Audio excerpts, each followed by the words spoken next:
Hello, greetings everyone. Thank you and welcome to Covenant Calendar Club, where we pray that you'll be richly blessed by the words that you're about to hear. And we give you praise and honor, Father, for revealing these truths to us. As we begin to investigate, we pray that you would lead us in the direction that we should go. In the name of our Messiah, we pray and give you thanks. Amen. Amen. So let's give our viewers a big shout out and say hello, shall we? Hello. Hello, everyone. Shalom, shalom. Glad you're here. Hallelujah. Oh. Okay, with that, Charlene, go ahead and take the screen. Okay, we will do this. Okay, we're doing part 8 tonight, and yes, it is an interesting number because we have finished all of the word numbers for the moon study. There was 5 of them, and we have been reviewing that for the past 7 weeks. So tonight we're going to be doing something different for part 8, but we're still looking at everyone wants to know the truth about the moon, oh the moon. We'll be looking at some Old Testament history tonight.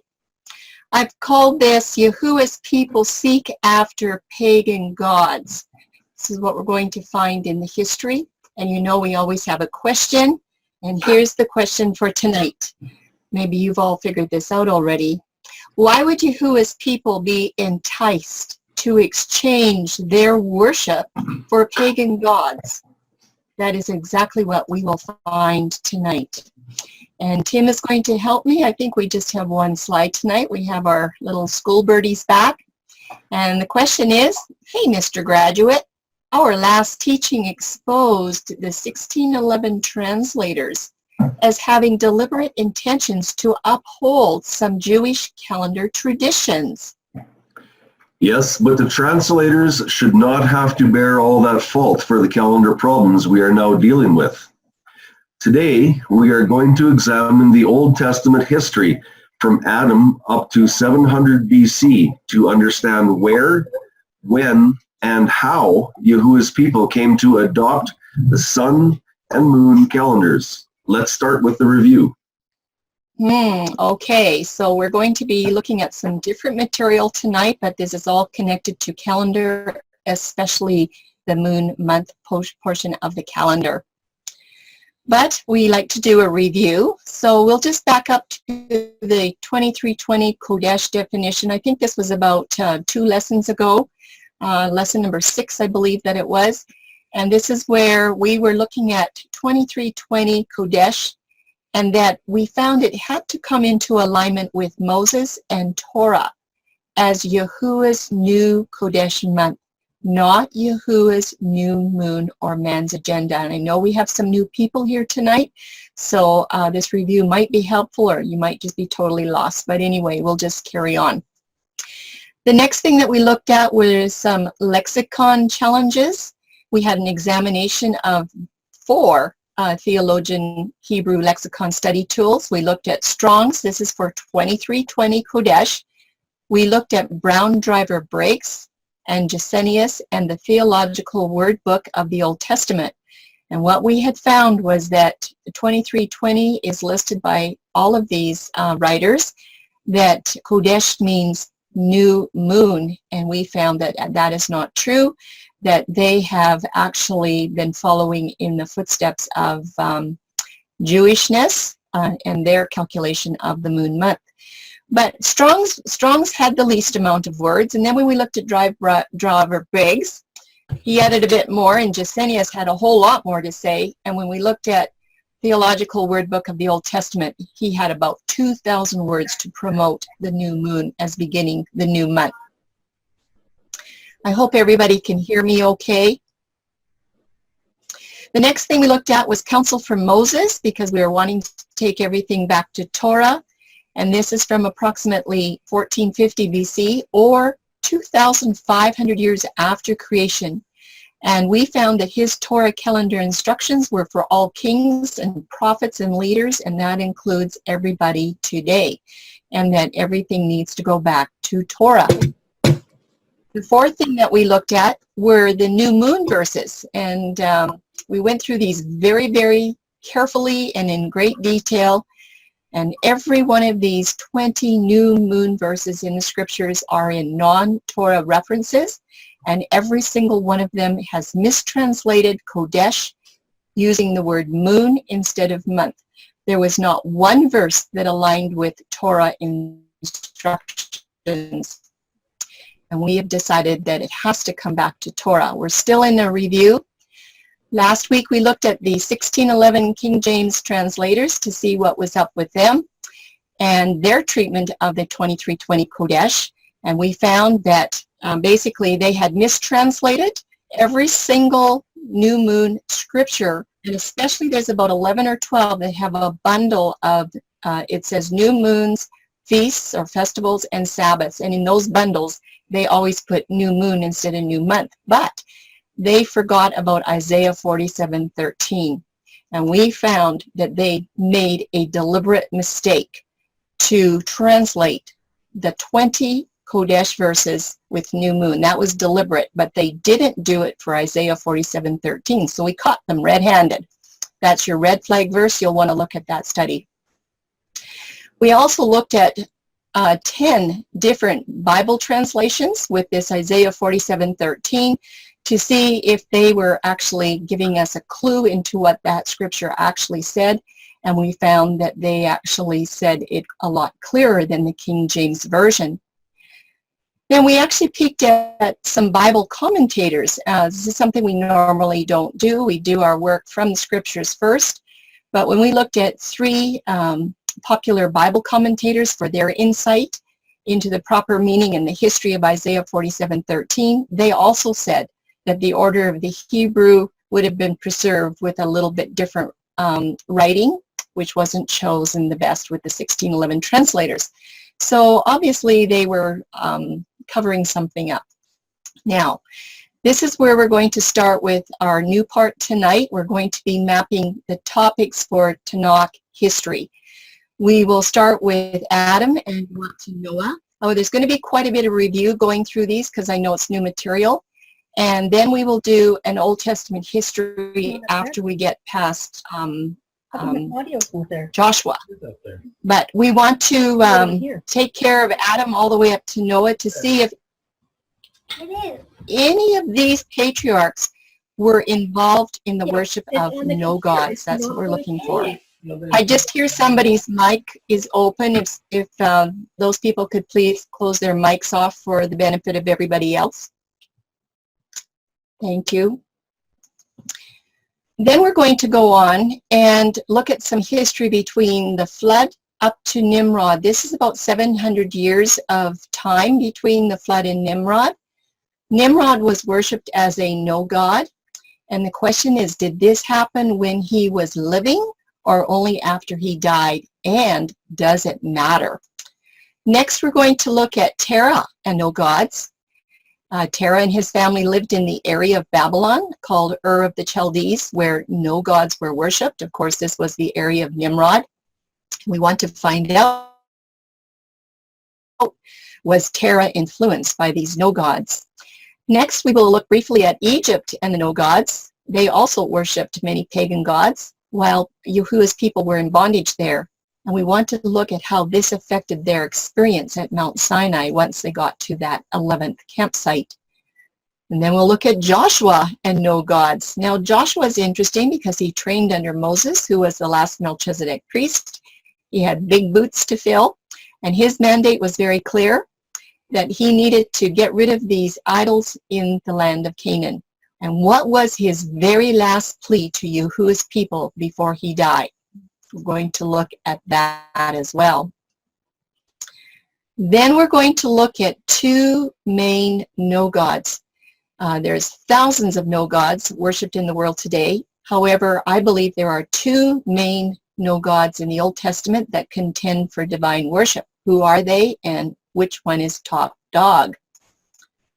Number 14, we will look at groves and a garden. The groves and high places were specifically designed for the worship of one of the no gods, and we're wondering if there is a link back to the Garden of Eden. We'll take a look at that. Then after we've done all of that, we are going to look at some Old Testament history of Israel between Judges right up to 700 BC. This is near the end of the presentation. There's 113 slides, I believe. This is going to be around slide 90 or something like that, where we have about 8 slides of intense history. So don't get tired yet. But from the heels of Joshua's excellent leadership, Judges then begins to document the serious worship of these no gods. And I just wonder what calendar they happen to be on. And then at the end, we are going to have a slide for some audience participation. So I'd like you to get your questions ready. The slides all have slide numbers. And one thing about this study is that everything is put in order of date so that we can see the picture of what is happening a lot clearer. So we'd like to hear your comments off. So we'll hurry so we can get done before 9 o'clock. I would just like to have a reminder from John the Beloved. This is what he says.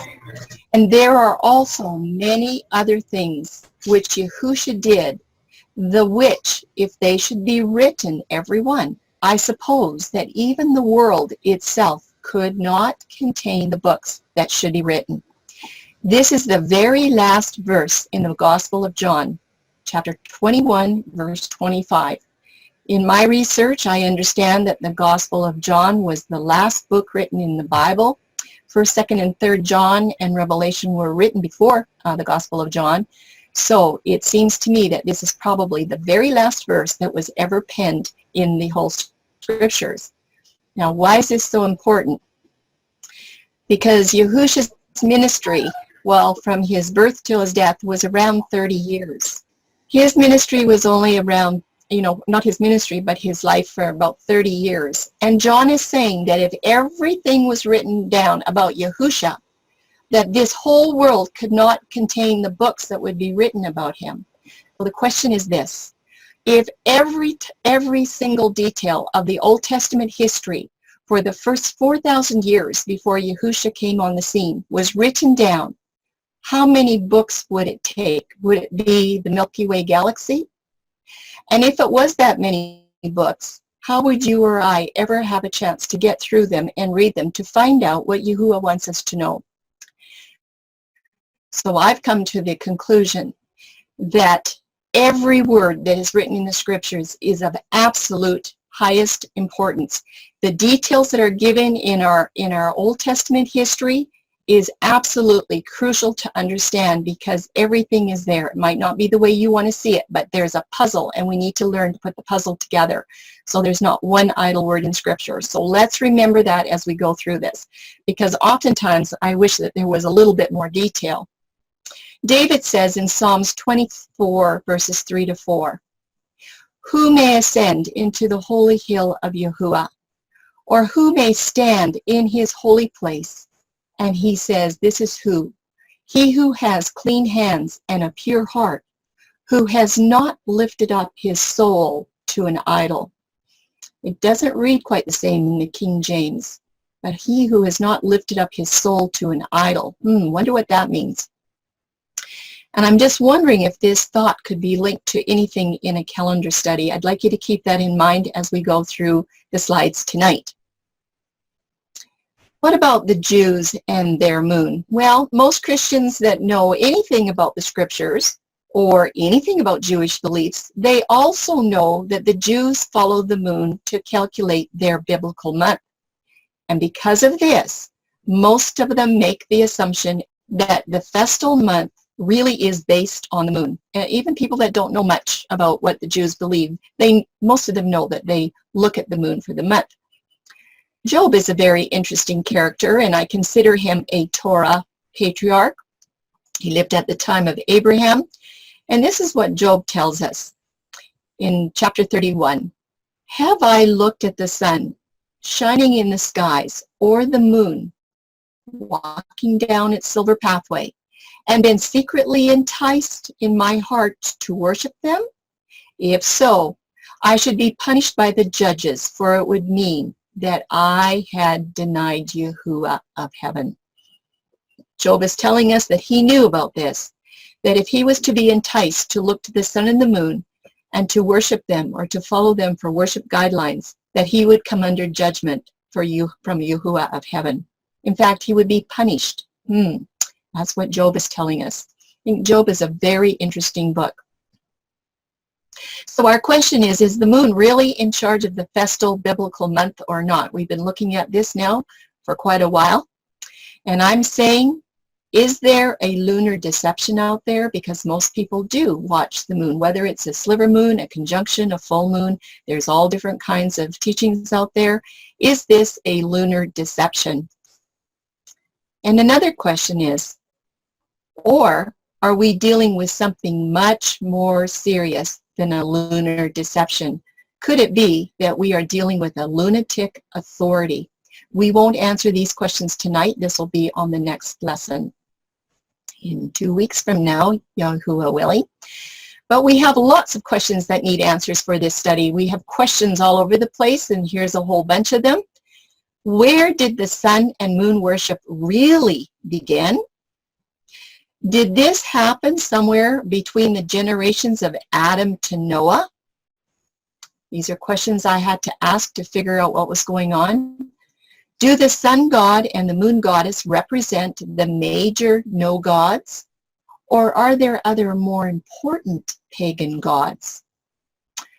If the sun god and the moon goddess are the dominant pagan gods, which one of those two do you think takes #1 position, the sun god or the moon goddess? If sacred regard is given to the sun and the moon for any reason, would that be classed as worship? If the sighting of the sun and the moon are part of the worship calendar, is that action regarded as worship or serving? And will this study be able to conclude which is more deceptive, sun worship or moon worship? We won't get to answer all of these questions tonight, but I want you to keep them in mind as we go through the study today and the next time. Well, Job and the moon, was it a mystery to him? At the time of Abraham, Yahuwah's people were known as Hebrews. They were not known as Jews. And Job was living around the time of Abraham. This was long before there were 12 tribes of Israel or any Jews around.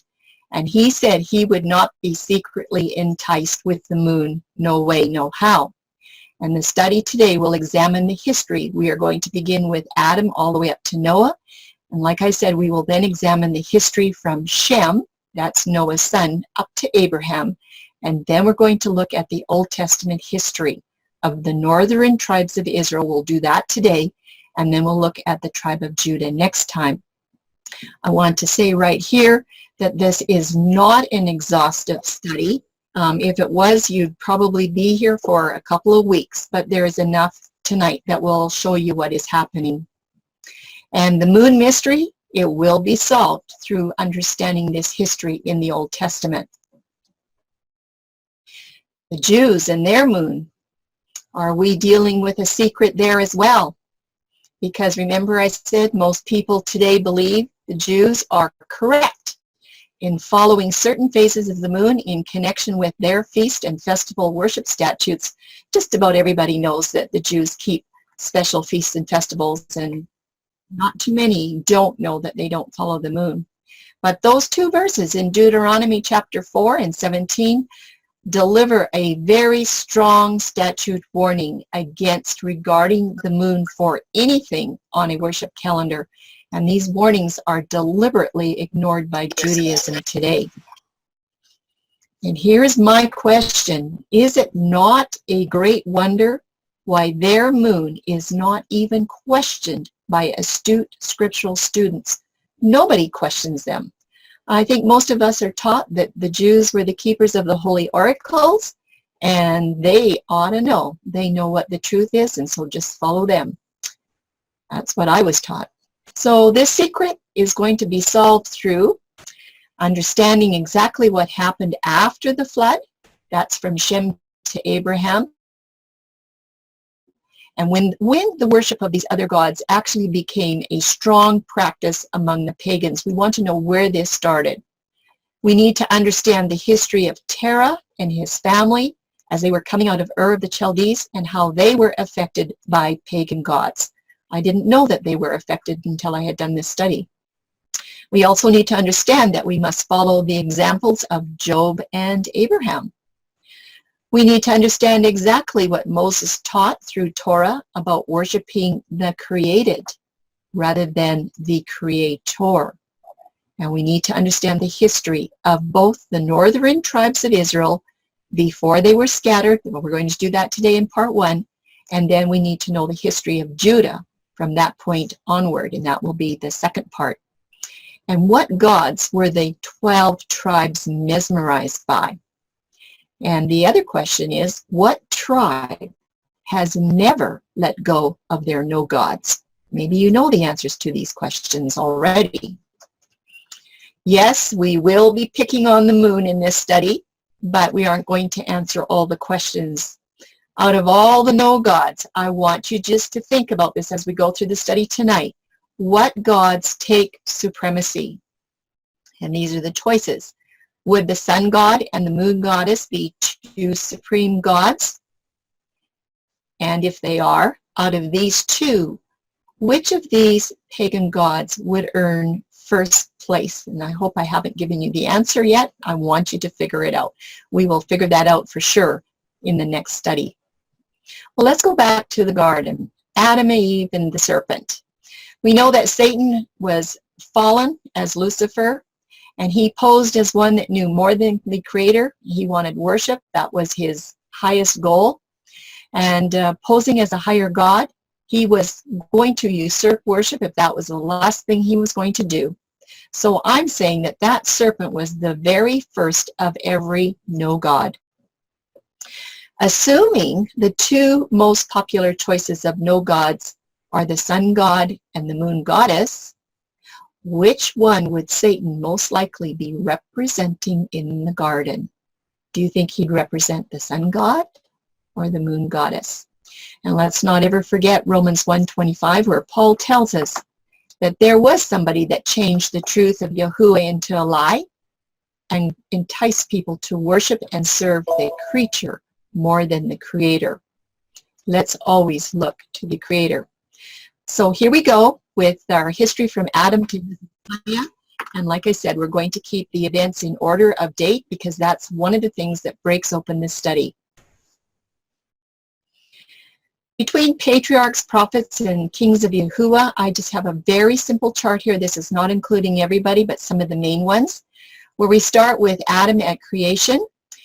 Right here, about 130 years later, Enoch comes along. He is of the seed of Cain. He is the second from Adam.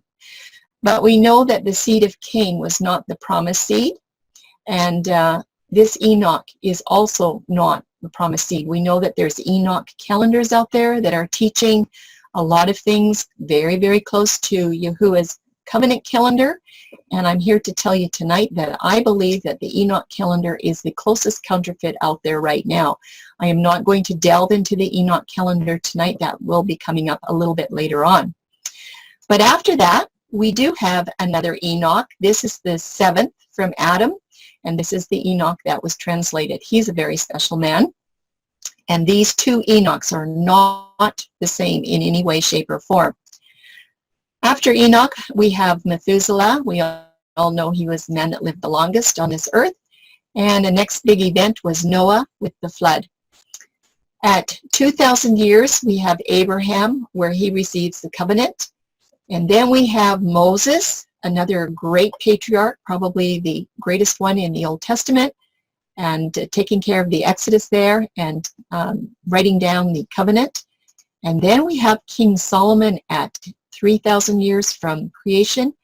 And at 3,300 years from creation, we have King Hezekiah. These are some of the main ones that I want you to see. These are, we'll see these connections here in just a little bit. But the question is, will the men of Yahuwah stay true to their Creator and the covenant calendar that was given to Adam? I absolutely believe that Yahuwah would have given Adam the covenant calendar. He would have not just said, figure it out. So next, we want to check out some of these genealogies and see if there was a reliable line of communication between generations. Now, When I've read the genealogies in the scriptures, I used to skip them, but I don't anymore because I'm finding that they have a lot of information there. So first of all, we're going to do some really great men from 4000 BC to 2000 BC, basically Adam, and I absolutely believe that he would have taught the generations after him about the creation calendar because they were admonished to worship Yahuwah that created the heaven and the earth. And this would have been 8 generations up to Noah, and then Noah was asked to carry the truth after that. And Adam was about 600 to 900 years old when Enoch, the 7th in his line, came along the scene, and this Enoch was translated, as we know, covenant calendar. And then Noah, this great man of truth, handed down from Adam to the next 10 generations, including Abraham. We're going to look at some charts. This is the first one. We'll start with Adam, which was actually called the son of Yahuwah. And like I said, he had the privilege and the responsibility to instruct 8 generations after him, all the way up to Lamech, who was the father of Noah. This is for almost 1,000 years. And I'm quite sure that he would have honored and taught and preserved Yahuwah's covenant calendar. Lots of people that have the Hallelujah Bible, I think, or the scriptures, you will have this chart in the back with your maps. Very interesting chart. So there's 8 generations. You can count them out. We have this chart quite a few times. Enoch is the one that walked with Yahuwah, and then he was not, for Yahuwah took him. Enoch would have easily known Adam all his life, being instructed in Yahuwah's covenant, including the divine calendar. I'm just sure that Adam made sure everybody knew what was the deal on who to worship and how. But this Enoch never met death on earth. And the question is, do you think that he would have been translated if he was living in disobedience to the covenant calendar? Never mind anything else. But our subject tonight is covenant calendar. Do you think Enoch would have been translated if he was living in disobedience to the covenant calendar? And then we have Methuselah. Well, Enoch walked with Yahuwah, and after that he begat Methuselah at 300 years of age.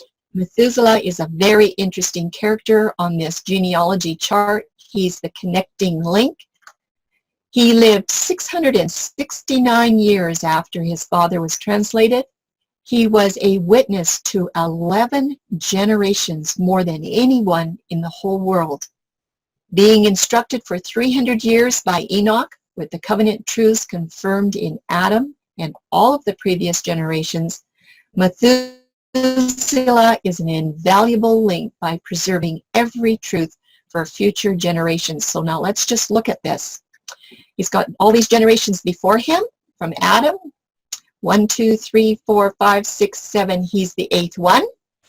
And then he connects up to Shem. That's through Lamech, and Noah to Shem. And then Noah connects to Abraham. He's still living when Abraham is around 50 or 60 years old. So you can see how Methuselah here is the connecting link between Adam to Abraham. It's a very interesting character. Then we have Noah. And this is what it says about Noah. He found grace in the eyes of Yahuwah.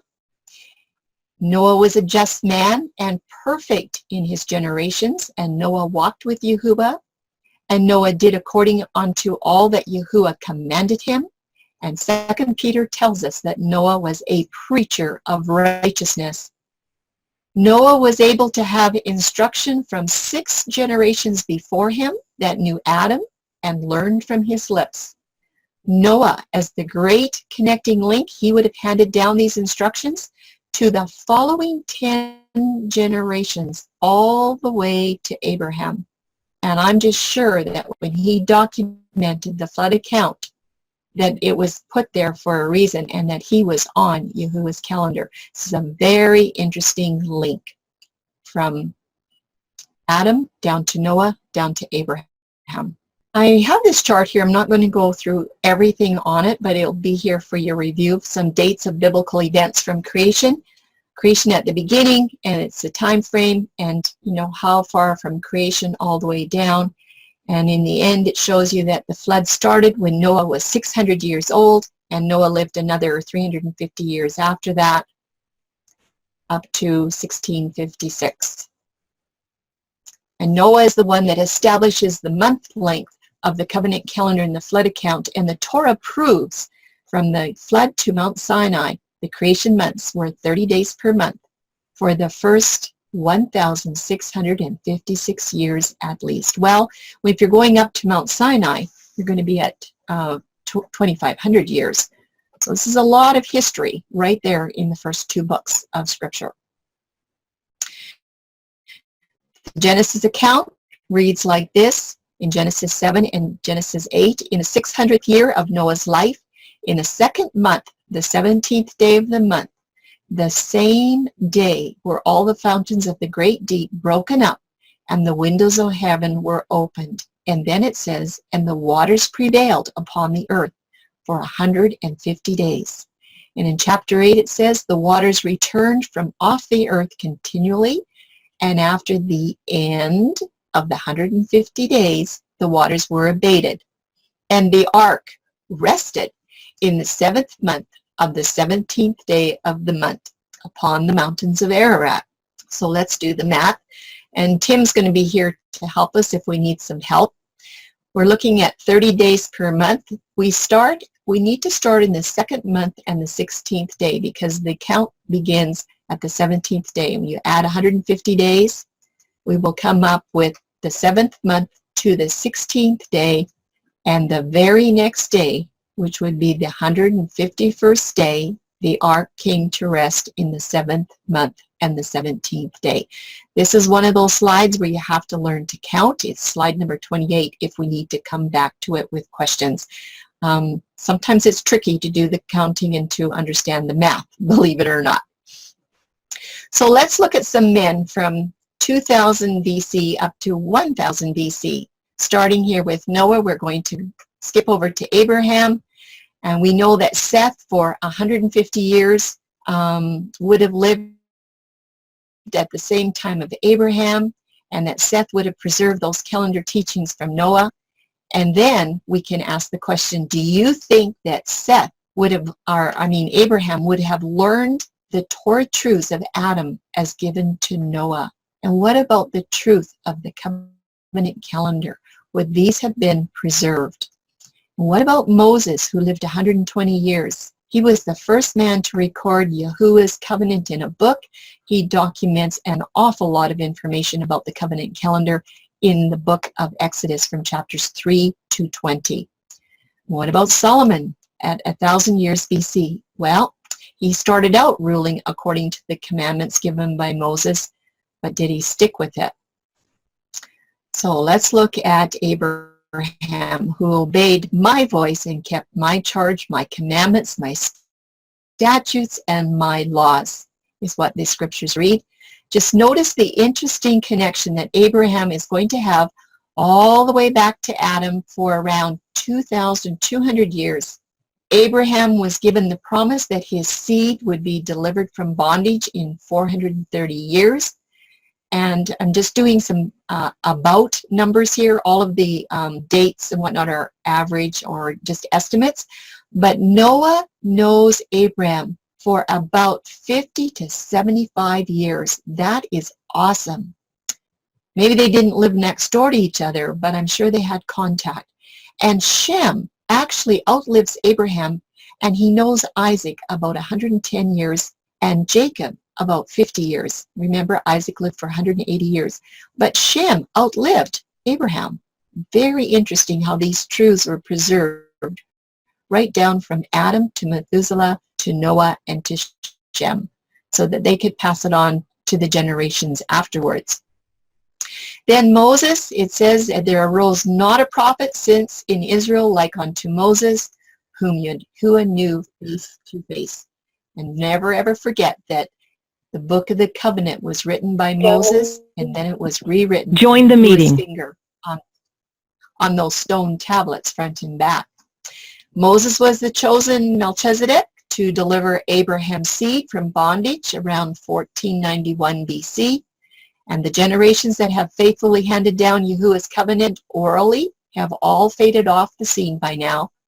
And in chapters of Exodus 19 to 24, Moses is instructed to record Yahuwah's spoken covenant from Mount Sinai in a book that was blood ratified. That's your Melchizedek blood ratified book. And this is already over 2,500 years after creation. So this full covenant also included the proper calculations for Yahuwah's calendar. And you can find that in chapters 3 to 20 of Exodus. We have studies for that as well. So the covenant calendar has been preserved with these great patriarchs of Yahuwah. I just know that Adam, as the son of our creator, would have taught the creation covenant calendar with 30 days per month. It had 12 months in a year, and this was to honor Yahuwah at his appointed worship times. And Enoch, that was from the line of Seth, he was such a righteous man that he was translated, and I just know for his 305 years that he would have taught Yahuwah's covenant calendar as it was handed down from Adam over 600 years by this time. He would not have made a mistake. Noah, for the first 2,000 years from creation, Noah accurately recorded the covenant calendar through the flood account. And guess what? The month still had 30 days per month, and he does not record that the year changed from 360 days per year. And then we have Abraham. Noah could have known Abraham for at least 50 to 75 years, and Shem outlived Abraham's 175 years. So do you think that Noah or Shem would have deviated from Adam's Torah truths about the covenant calendar and taught them incorrectly to Abraham? I don't think so. Let's just jump up to Joseph right now. In Psalms 81, 3-5, says, "Blow up the trumpet in the new month, in the time appointed on our solemn feast day. For this was a statute for Israel and a law of the Elohim of Jacob. For he ordained in Joseph for a testimony when he went out through the land of Egypt." Joseph was the one that preserved this calendar until Moses came on the scene. This is around 1700 BC.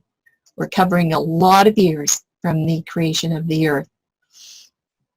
Moses was the first patriarch to record Yahuwah's covenant calendar in a Torah. We're still finishing up on a review.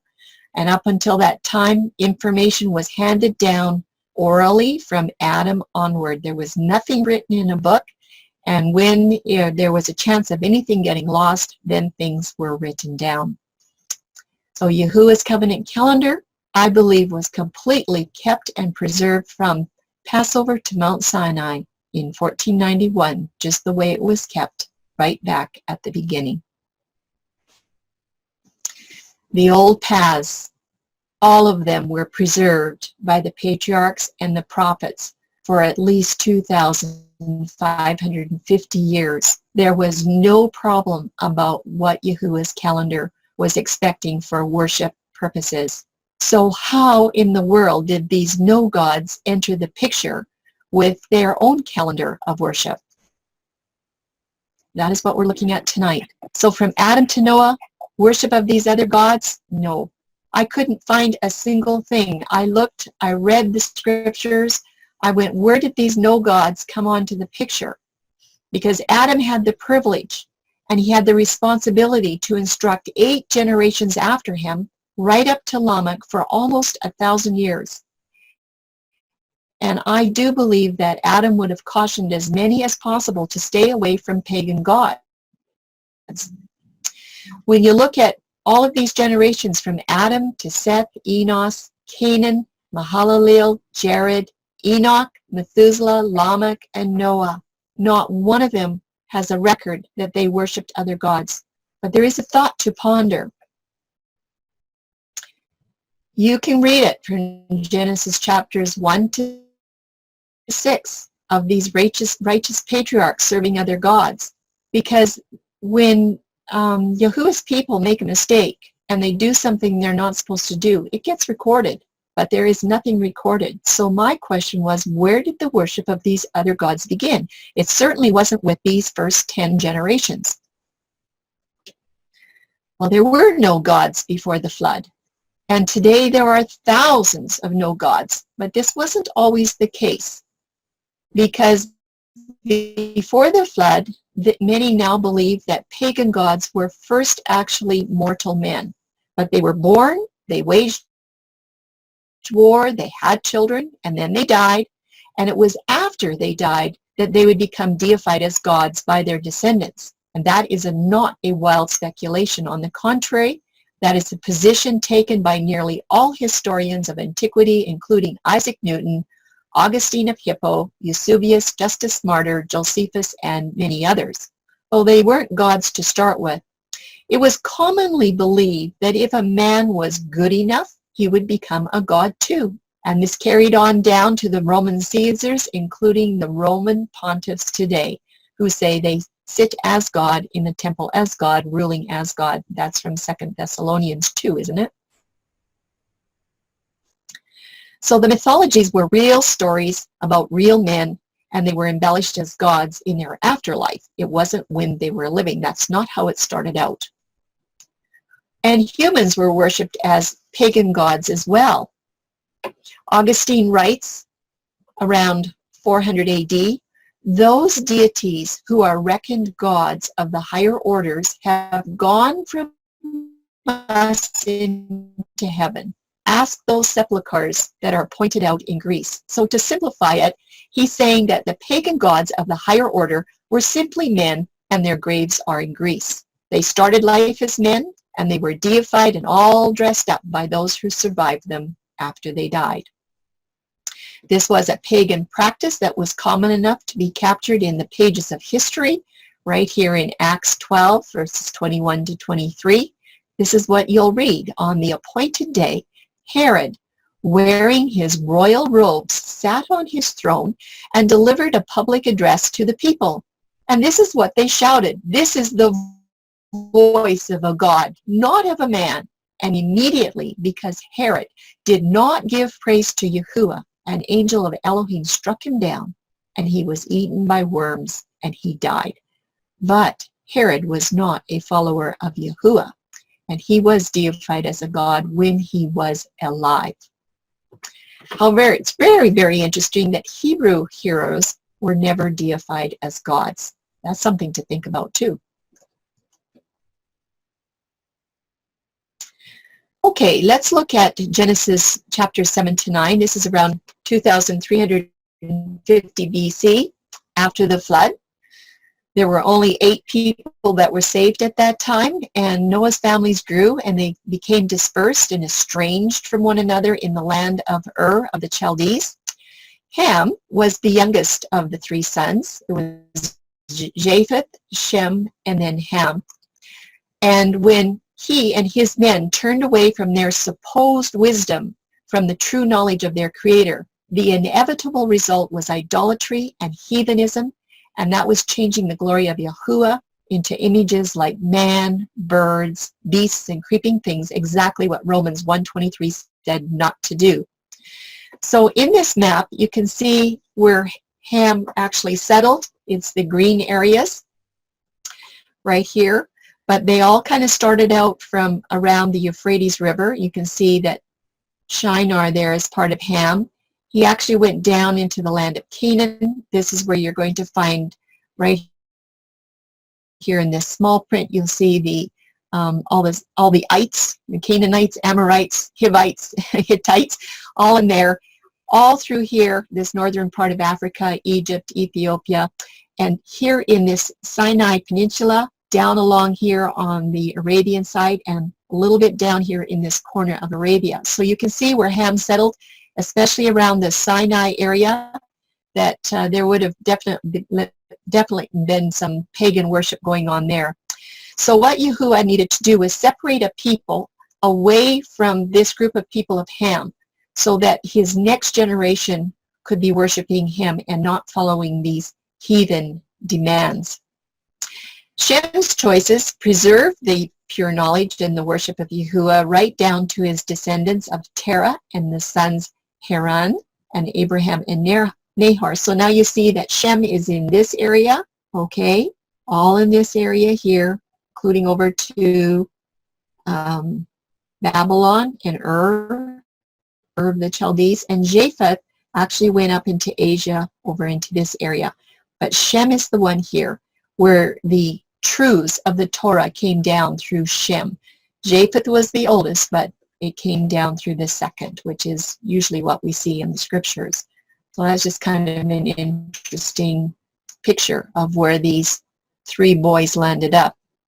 In Genesis 10, around 2250, it says that Cush begat Nimrod, and he began to be a mighty one in the earth. He was a mighty hunter before Yahuwah. When Nimrod died, he was the first human that became deified as the sun god and eventually named Baal. But did you notice it was when he died, not when he was alive? His wife Semiramis became the moon goddess. She was also named Ashtoreth, and Tammuz was the illegitimate son that eventually became the false Messiah. And right there you have your three main false deities of the scriptures. That's your pagan trinity. There were many new languages that were confused at the construction on the Tower of Babel. Therefore, the sun god, the moon goddess, and Tammuz were given many new names with each culture. Probably a lot of you know this already, but it all started right there with Nimrod in Babylon. The entire earth is now lying in the power of ancient Babylon and the spell cast by these religious ideas that originally started with Nimrod, Semiramis, and Tammuz. That was the beginning of these no gods. So Nimrod's secret identity, he was the greatest conspiracy on the earth, including astrology, Hinduism, Zoroastrianism, Mithraism, Christianity, even Islam. He was the first sun deity, and it started all with the worship of the host of heaven, looking to the sun, the moon, and the stars. But the scriptures forbid worship of the sun, the moon, and the stars. And definitely the scriptures do not support a pagan trinity.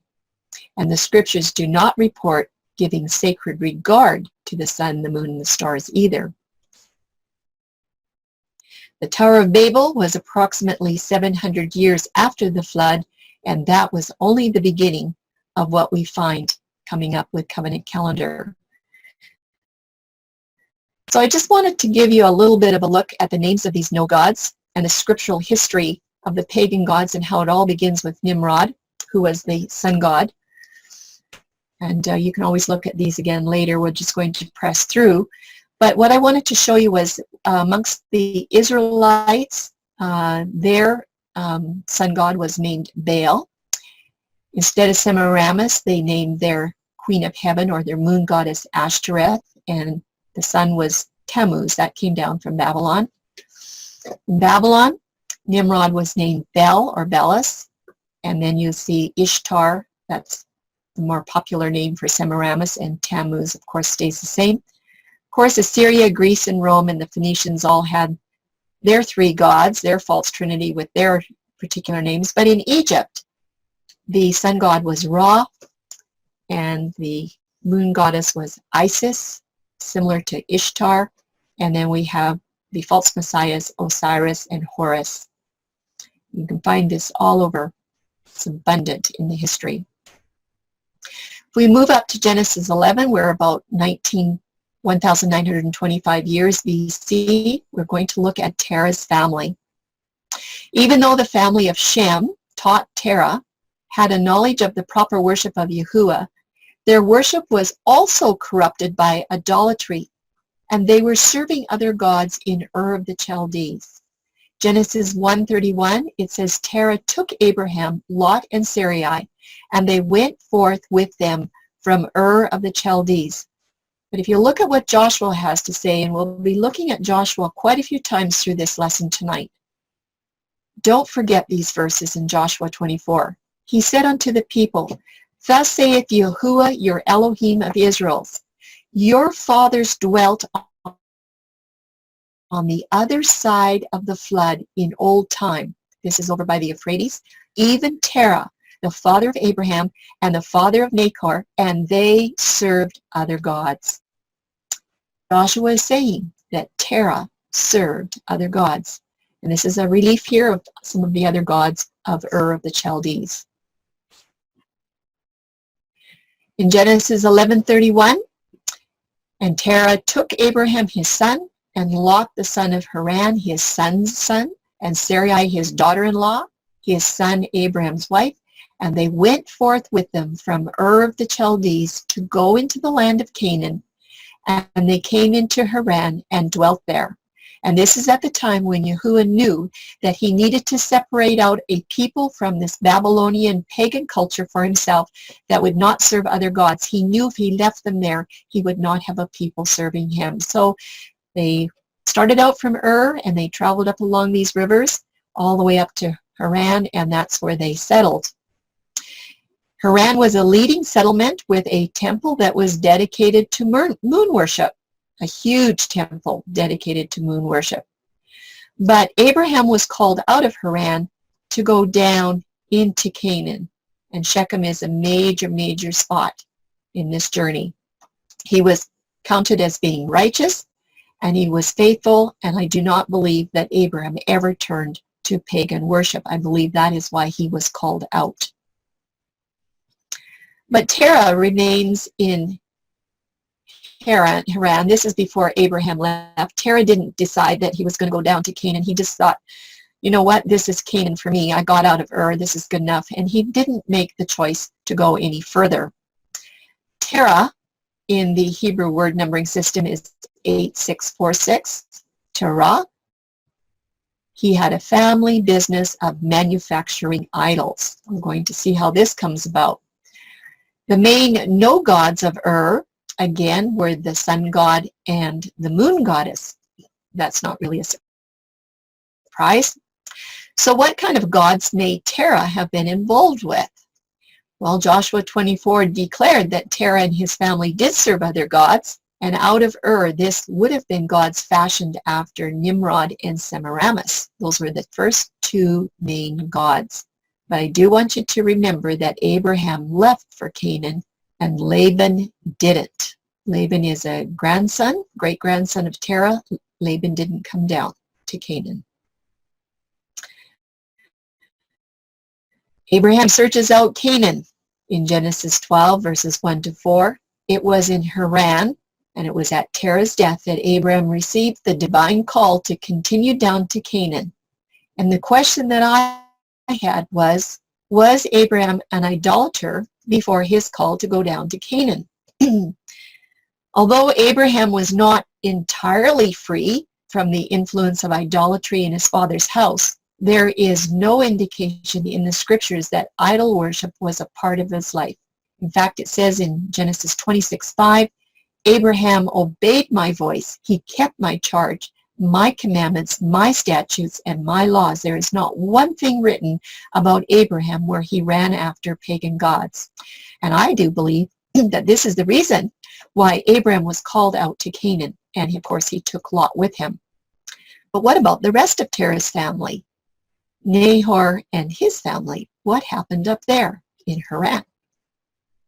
Well, let's look at Nahor and Laban, because they stayed in Haran. Laban was born about 1890 BC. Images and idols were still in Terah's family 200 years later. And around 1740 BC, this is about 50 years later, we have a record in Genesis 31:19 that Rachel stole Laban's images. I'm sure you all remember that, and she was sitting on them. So I went and looked up the word images in the concordance. It's 8655, and it says teraphim, and then it says a family idol. Oh, okay. So I think it was time then, after I saw that, to make a connection between teraphim, images, and great-grandfather Terah. So you can see here, Terah is the father of Abraham, of Nahor, and of Haran. He happened to die in Lot, but Nahor and Abraham came down. Nahor then begat Bethuel, and Bethuel has Laban. So this is grandfather, great-grandfather. Here's some commentary for Terah and teraphim on this Genesis 31:12 25 passage, why hast thou stolen my gods? And it's plural. It's not my God, it's my gods. From Wycliffe Bible Commentary, he says, here Laban referred to his teraphim. Evidently, Laban was more concerned about losing his images than over losing Jacob's family, and his search failed to discover these little gods. Barnes Notes has something interesting to say on teraphim. He says this word occurs 3 times in this chapter and nowhere else in the Pentateuch. It is always in the plural number. The teraphim were symbols or representatives of the deity, as Laban calls them his gods. They seem to have been busts of the human form, sometimes as large as life.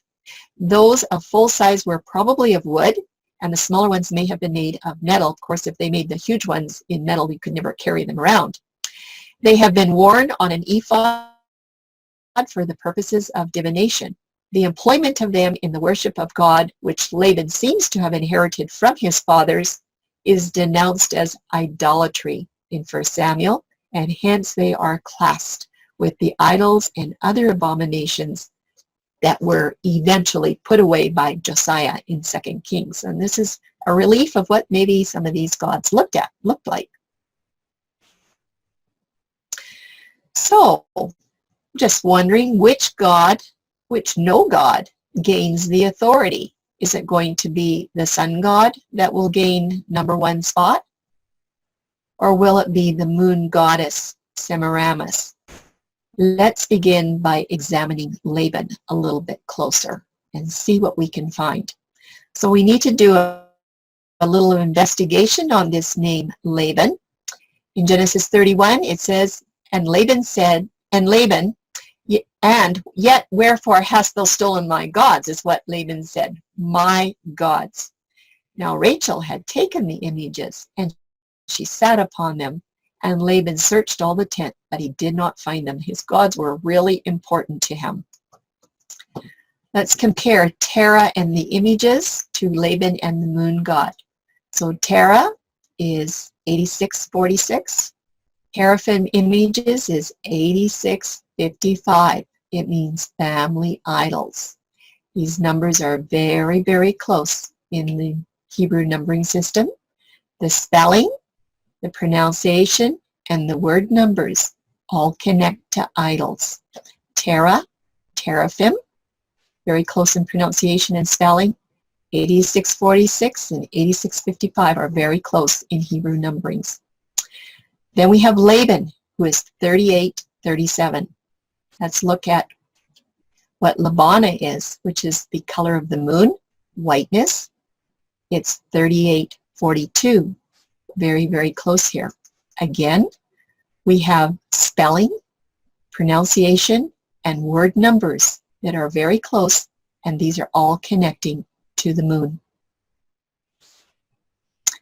There's a very strong indication now that Terah did have an occupation in Haran of making moon idols for distribution. It would not have been sun. This is connecting to the moon. Remember that Terah came out of Ur, which was the first center for major idol worship, and Haran was also a moon worshiping center. No, there isn't any scripture that states it just like that in black and white, but the connection can be proven through the name Terah and the teraphim family idols that were in Laban's possession nearly 200 years later, only to be coveted and stolen by Rachel. It was the coveted inheritance of the family. Terah's business of manufacturing idols would have been passed down through the generation, thus a line of precious family idols. Everybody wanted them, and everything is pointing back to these family idols as being connected to moon worship through Laban and Labana. They were moon idols linked to Semiramis in Babylon. Very interesting. Let's take just a really quick look at Egypt and moon worship. Abraham was told that his descendants would be in bondage to Egypt and they would not return to Canaan for at least 430 years. Well, down in Egypt, they had Ra as their sun god, and Isis was their moon goddess. And it's very likely that these two major gods were a snare to Yahuwah's people while they were in bondage there, and maybe not able to worship the way that they wanted to. And of course, they might have lost a lot of their truths. But Egypt's sun god Ra was challenged by the 10th plague of Egypt, resulting in the death of the firstborn of every family. And if it wouldn't have been for Passover, all of the firstborn would have died if they were not under the blood, but they were all delivered from this death.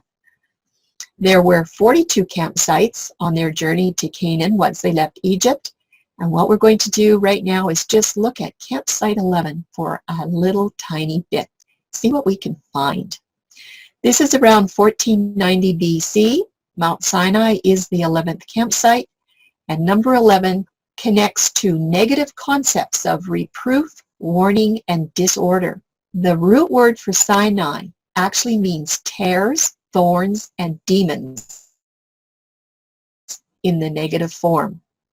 In the Syriac language, Sinai means to shine as the moon, which was an object of worship in that area. Remember that map? This was the area where Ham had some of his family. This campsite, found in an area of moon worship, is the very place where the enemy planned to again exalt his throne over Yahuwah's. In fact, it was only 40 days after the everlasting covenant was spoken that Yahuwah's people had broken their covenant agreement, and they were found dancing before the image of the Egyptian false trinity. This action was clearly a case of blasphemously mixing worship intended for Yahuwah as well as being mixed with idolatry. And if there's something that Yahuwah doesn't like, it's mixing the holy with the profane. The 11th campsite was all about a false trinity. In Exodus 32, it's recorded that Aaron had made a molten calf, and they said, "These be thy gods," it's plural, "these be thy gods, O Israel, which brought thee out of the land of Egypt." And when Aaron saw it, he built an altar before it. The golden calf was not a single entity. It was not just one god. There were three gods represented in Aaron's design at the base of Mount Sinai. The physical altar site is still standing at the base of Jabal el-Lawz, along with photos of what the Egyptian calf god most accurately looked like. We're going to take a look at this. This is Egypt's unholy trinity. In this picture right here, you see two gods in one. The golden Egyptian calf god does not depict just a single god.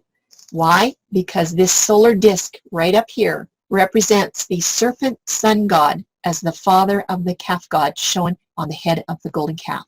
So there you have Nimrod represented there and the actual calf god as Tammuz. The third deity is the female component. It is not part of the golden calf itself, but rather it was part of the altar base. And upon the stones are petroglyphs depicting this Egyptian god. You can find this if you get to go over there and look. That would sure be interesting. These deities were also known as the sun god, with the moon goddess being his wife, and of course the sun was the false messiah. The information is all over the internet.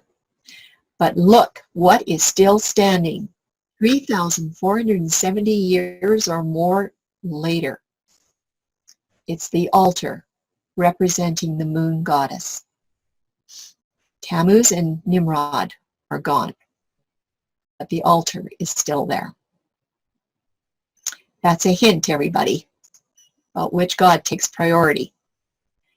Moses gives very strict commands in Deuteronomy 4:15-19 and chapter 17, verses 2-5. I'm just going to summarize it here. He says, "If there be any found among you that corrupt yourselves by lifting your eyes unto heaven, seeing the sun, the moon, the stars, and all the host of heaven, if then you are driven to worship them and serve them or give them sacred regard for any reason, that person shall be stoned until they die. There was a death penalty. For he says, Yahuwah has commanded that none should serve or give sacred regard to other gods represented by the sun, the moon, and the stars. Moses told the people not to follow these pagan gods, but he also said that after he dies, guess what? That is exactly what they're going to do. And we all know that that's what they did. Yes, the pagans began their days with looking to the sun. They still do today. The pagans also began their months by looking to the moon. But that is not the case with Yahuwah's calendar, because his calendar commencements do not follow the ways of the pagans, not then and not today. And his calendar does not look to the sun to start the day, does not look to the moon to calculate the month for any of his worship statutes. Therefore, there is nothing more offensive to Yahuwah than mixing these profane, idolatrous practices with his worship, his sacred worship. In fact, this would be the ultimate blasphemy and an act tantamount to the highest level of spiritual rebellion. In fact, it's called an abomination, and that is a very strong word, an utmost evil. It was these pagan roots that were found at the base of Mount Sinai only 40 days after the people had agreed to Yahuwah's everlasting covenant. And that is something I still have a hard time understanding how they could have done that. But we need to beware of falling into idolatry while we're professing to worship our Creator. Could we be falling into idolatry by observing an incorrect calendar by choice? If you don't know, that's one thing, but if you do know, that's something else. This is a very serious slide, everybody. And I shudder in my boots to even put it on the screen, but I want you to think about what's going to come.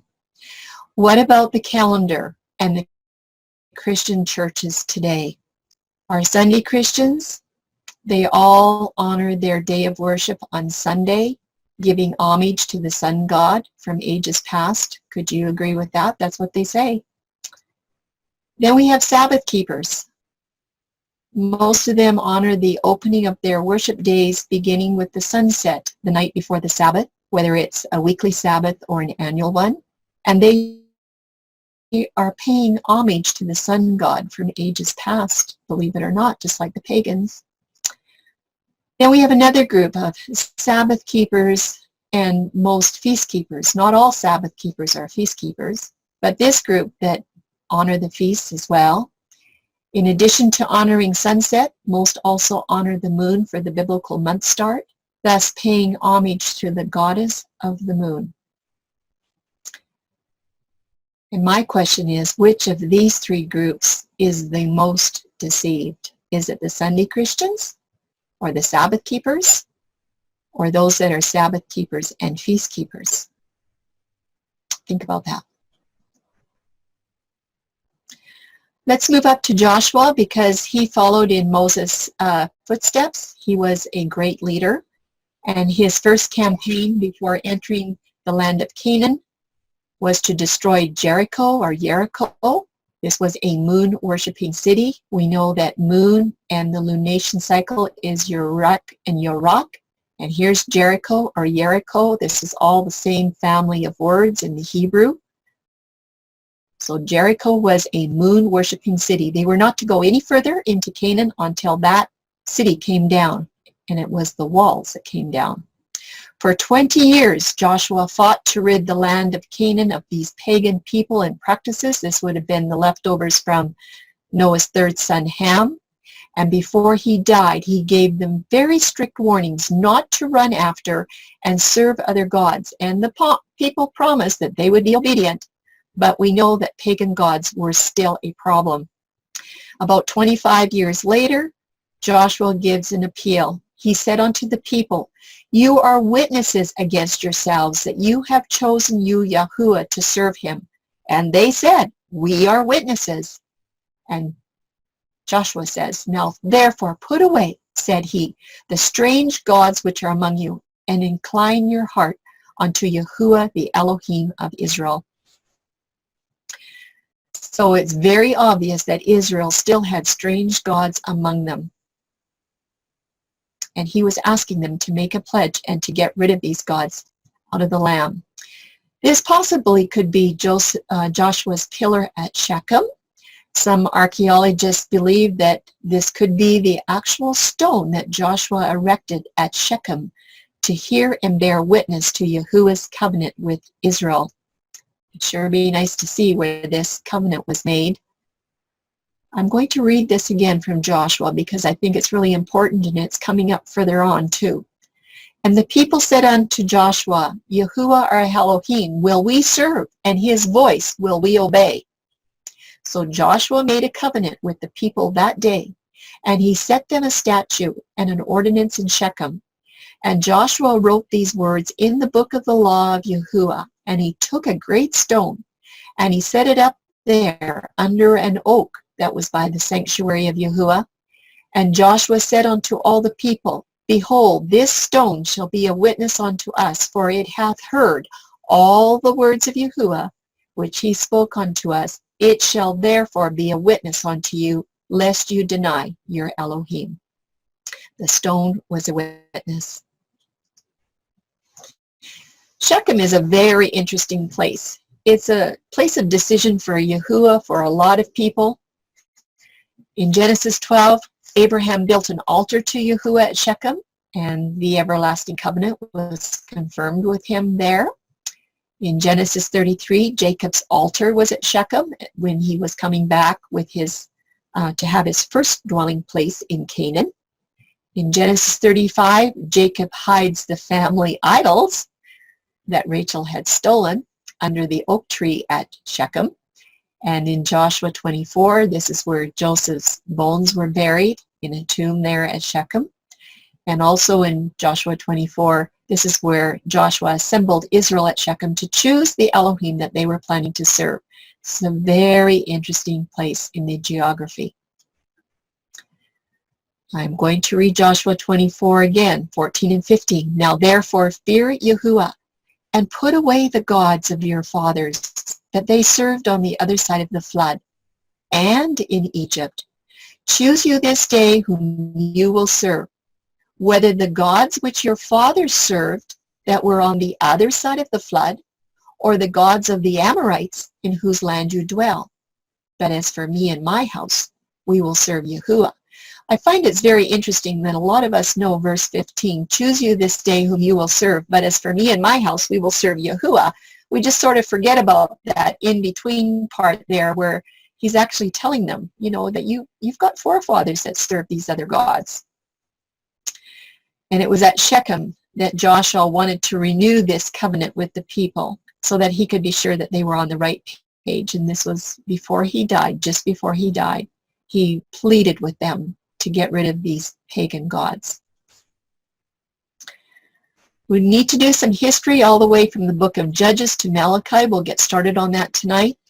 The history of the apostasy in the Old Testament magnifies considerably after Moses dies, and beginning with Judges is where the scriptures first mention Baal and Ashtoreth. Common terms in the Old Testament, when it says Baal, that's talking about the sun god, or if it says Balaam, it's plural. When you see Ashtoreth, it's the moon goddess. And we're still wondering which one of these pagan gods will be dominant. So you don't hear about these gods until the book of Judges. I want to do some definitions for some of these idols because you'll be coming across this in your reading, and I'll have some of it tonight. But Baal, he was the chief male deity of the Phoenicians and the Canaanites. Ashtoreth was the principal female deity, and the worship of Baal, together with that of Astarte, was common among the Hebrews. Human sacrifices were also offered to Baal by the Jews, Jeremiah 19:5, and that's not the only place you'll find it. It's all over the Old Testament. Then we have Ashtoreth or Ashtaroth. There's many different spellings and pronunciations. This was a Syrian goddess idol whose worship was very ancient, and it was common among the Israelites. She is generally mentioned in connection with Baal and is commonly identified with Astarte, the goddess of the moon. And when you see Queen of Heaven, that was the moon being called the Queen of Heaven. And there are 3 rebukes from Jeremiah to Judah for this abomination. The Queen of Heaven, making the case. Groves is another important term to know. This was basically tree images that were used for worship of the goddess Ashtaroth. These groves were forbidden by Yahuwah. They were never to be established for worship for him or for anybody else. And there's 11 references in the Old Testament where it tells you about Israel's worship in the groves. Here's one, Isaiah 40:20. He that is so impoverished that he hath no oblation chooseth a tree that will not rot. He seeketh unto him a cunning workman to prepare a graven image that shall not be moved. And in 2 Kings 17:16 it says, and they left all the commandments of Yahuwah their Elohim, and they made them molten images, even 2 calves, and they made a grove, and they worshipped all the host of heaven, and they served Baal. Those references are all over the Old Testament. High places is another term that is used to describe the places of worship for Yahuwah in groves. There are 13 places in the Old Testament that call it idolatrous worship. Call it groves, and 19 that say idolatrous worship, 9 of those. And there's 5 in the Old Testament that say idolatrous high places to be destroyed. It's all over the place. Another god is Chun. This is an idol that was made and worshipped by the Israelites in the wilderness. By the Israelites. And then we have Moloch or Milcom. 3 different names, all the same. This is an idol of the Amorites. Was worshipped by Solomon and his wives, and Israel sacrificed their children to Moloch's molten arms. There are 12 instances in the Old Testament about offering children, live children. In Jeremiah 7:31, Yahuwah says, and they have built the high places of Tophet to burn their sons and their daughters in the fire, which I commanded them not, neither came it into my heart. Yahuwah never intended for his people to be putting their children in the fire. Yet that's what they were doing. We're not going to go through all of these. I did a search through the scriptures for other names of pagan gods. I found 30 of them. Some of them you might not recognize, but if you come across these when you're reading, you'll just notice that there was an awful lot of different gods. But some of my search, Anamelech was a moon god, Adramelech was a sun god. Some of these, Ashima, you'd have to do your study on them, but Ashtoreth is a very popular one. This is a moon goddess. These ones in pink are all moon goddesses. Baal, of course, is the sun god. Lots of Baal Berith, Baal Peor, Baal Zebub, Baal Zebon, probably remember these. Baal was a sun god. Dagon, you all remember that one, was a sun god. There's Chun and Chemosh. Diana was a moon goddess. Then you have that golden calf, which was the Trinity. Of course, Jupiter and Mercury, I think those are from Rome. You have Moloch or Milcom, Merodach. All of these are gods. You come down here to the Queen of Heaven. That was definitely a moon god. Tammuz was also a sun god. He was just the false Messiah. Lots of different gods in the Old Testament. Why? Because Israel was following after them. But I want you to look at one more definition, and that's for Haran. This was a city of the main trade routes between Babylonia and the Mediterranean Sea. And like the Chaldeans, Haran's inhabitants worshipped Sin, which was the moon god from very ancient times. It was a natural stopping place for Terah to settle on his departure from Ur. And the cult of moon worship persisted far into the Christian era after the 4th century AD. That is how strong the moon worship was in Haran, way up to the 4th century AD. There is also an abundance of pagan worship. When I researched this, I just was looking for everything that I could find. I want to take some time on this slide because you might want to do your research as well. This is the number of times in the Old Testament that I found references, and this was the phrase. So 140 times I found the phrase image or images. 46 times I found graven images. 23 times molten images. 5 times carved images, if my counting is right on all of these. I found 2 for images of Baal, 95 for idols, 62 for Baal, 18 for Balaam. There was 5 for Queen of Heaven and Ashtoreth, 3 as the moon goddess, 10 for Moloch or Chun, 41 references for groves. That represents moon worship. Look at this, everyone. 80 references for high places that were used for moon worship. 3 that were high places of Baal, 2 that say priest of Baal. There was 4 that say sun, moon, and host of heaven. 14 that single out just the host of heaven. There was 220 references, if I counted right, that talked about pagan gods. 6 for no gods. 10 for thy gods, this is talking about pagan gods, and 34 for their gods, which is also pagan gods. 52 for altars. There was 12 references about burning their children in the fire. Altogether, it's around 887 references to pagan worship practices. I just did a little bit of math. For the listed phrases, there are at least 887 Old Testament references linking to pagan worship. In the Old Testament history books, just the Old Testament history books, not Psalms and Proverbs and Song of Solomon, things like that, but 549 chapters in Old Testament history books. If you just do the math, you have an average mention of apostasy of these pagan worship practices about 15 times in every 10 chapters. It's all over the place. What are the snares of these no gods? Obviously, there's something going on because the Old Testament is just filled with what was happening. Right from the Garden of Eden, where another god was honored, the whole Old Testament history is tainted with roots that link to paganism.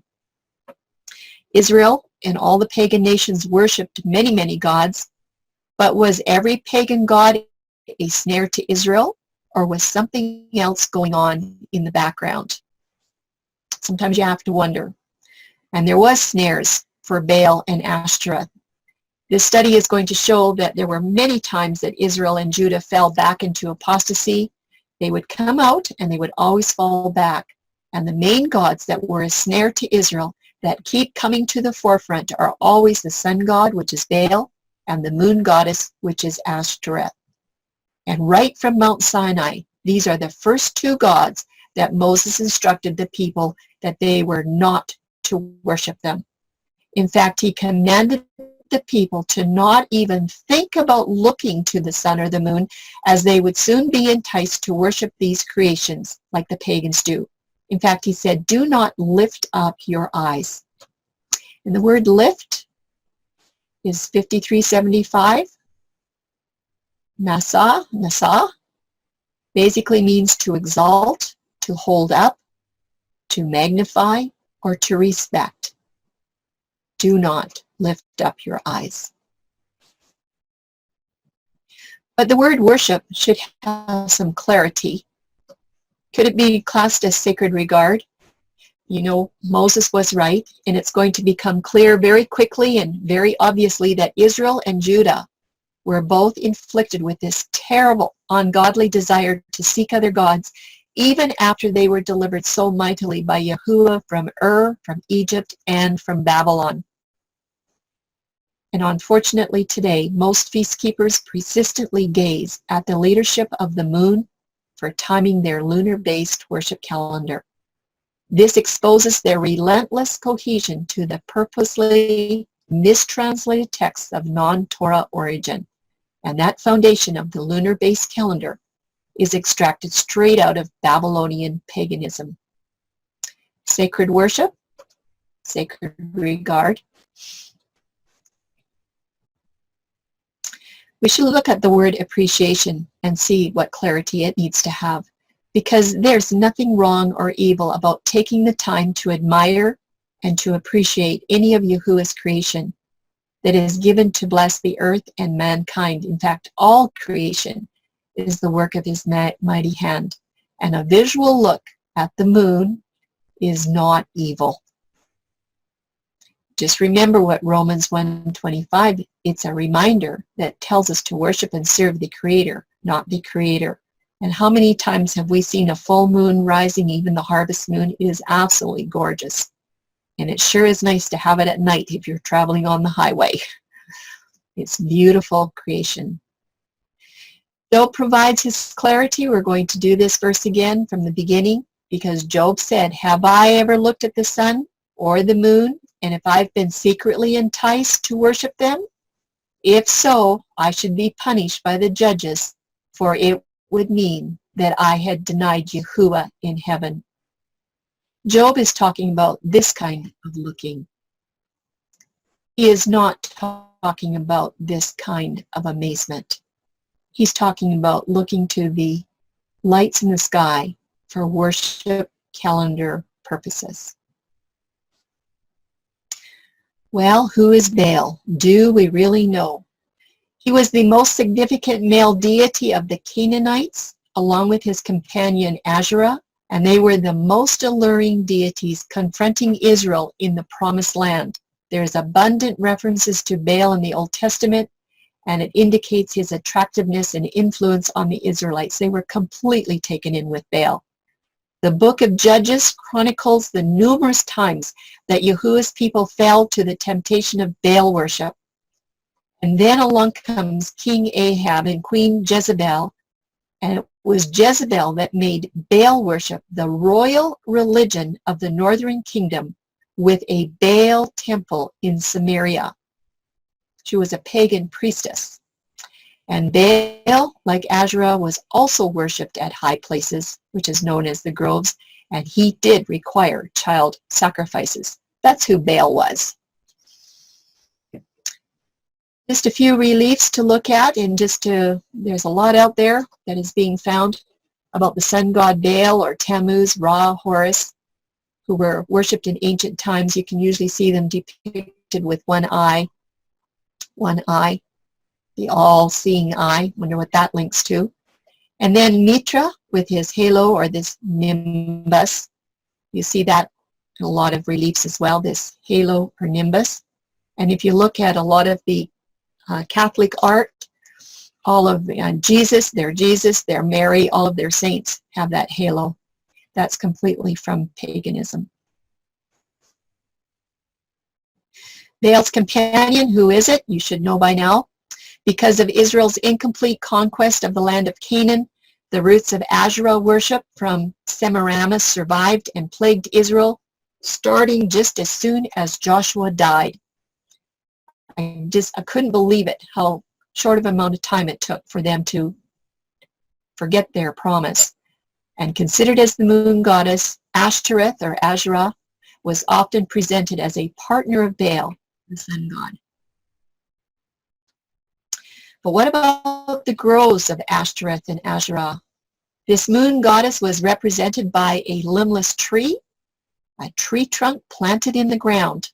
This trunk was usually carved into a symbolic representation of a goddess, and because of the association with carved trees, the places of Ashtoreth were commonly called groves, or high places. And the Hebrew family words of Asherah, or Asherim, which is plural, they could refer either to the moon goddess or to a grove of trees. It was forbidden, Asherah worship. Yahuwah through Moses forbade the worship of Asherah. The law specified that a grove of trees was not to be near the altar of Yahuwah, not ever. And despite those clear instructions, Asherah worship was a perennial problem in Israel. It didn't seem to matter how many times they were told not to go there, they did it anyway. And Solomon, who was supposed to be the wisest man, slipped into idolatry.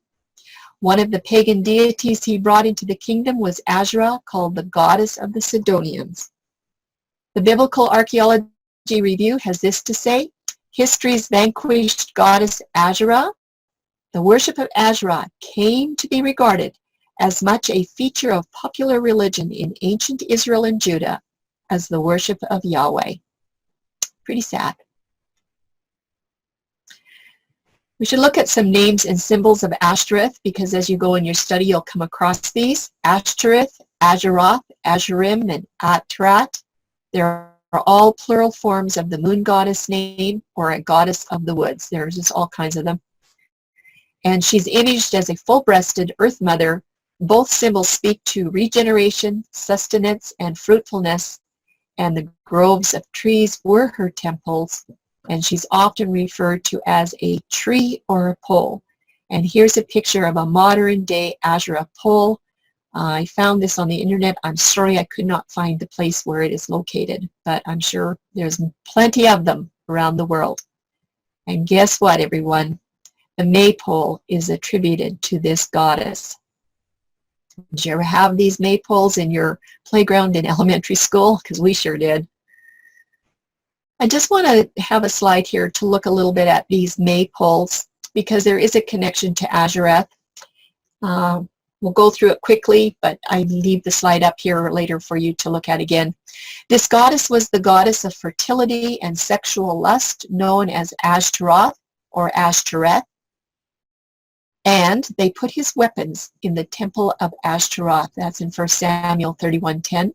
Each spring, the pagans would set up phallic poles called Asherahs under trees or high hills and celebrate their fertility festival with unbridled sexual perversion. And this is how the maypole originated. Pretty sad. When the Israelites incorporated this into their worship, God did not commend them for making it easier for the pagans to convert to Judaism.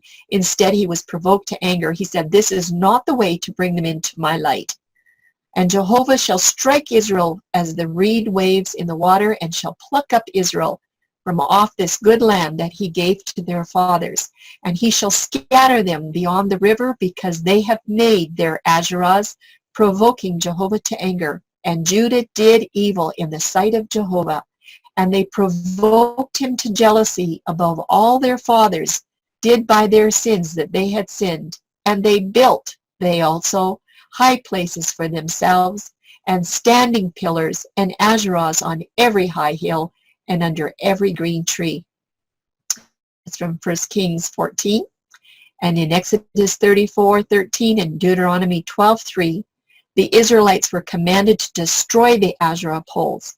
And we do find in 2 Kings 23 that King Josiah did carry out the demolition plan. He did get rid of a lot of them. But I don't think there was anybody that just cleaned up the whole land. How is Ashtoreth connected to this moon goddess? Well, first of all, in Babylon, the moon was a god, but after the rise of the solar theology, when the larger number of the Babylonian gods were resolved into forms of the sun god, their wives also became solar, or Ishtar, or the daughter of Sin, the moon god. And then in Canaan, Ashtoreth, as distinguished from the male Ashtar, dropped her warlike attributes and became a moon goddess. They are very closely connected.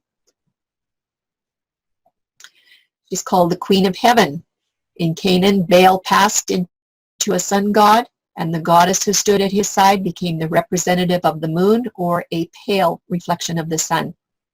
It was around 628 BC that Jeremiah refers to Asherah when he uses the title Queen of Heaven, referring to the moon goddess. And you'll find all kinds of pictures of this moon goddess just everywhere. What about Jezebel and this moon goddess worship? Along with Baal, Jezebel made Asherah worship even more prevalent, with 400 prophets of Asherah on the payroll. And throughout history, Israel and Judah were constantly tempted to worship this pagan goddess and attend her rituals. It was a forbidden practice which finally led to Judah's captivity and the 70 years in Babylon, even though many good kings destroyed the Asherah groves. They just were always enticed to go back.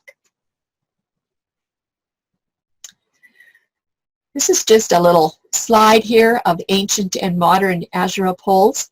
The first one is from 2000 BC. It's a relief impression from the royal libation cup of King Gudea of Lagash in Sumer.